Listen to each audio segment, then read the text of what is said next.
क्या आप भी देश और दुनिया की खबरों से रह जाते हैं बेखबर?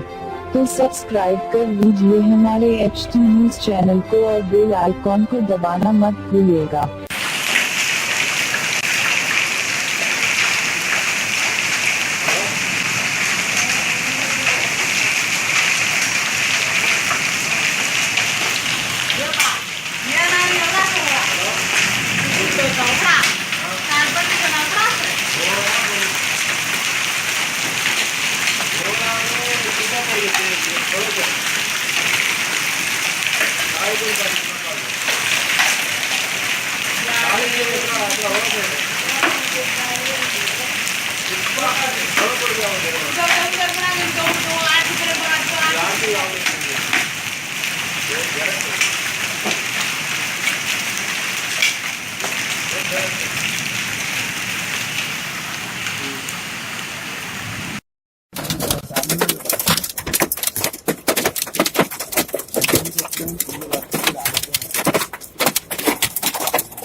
Hey,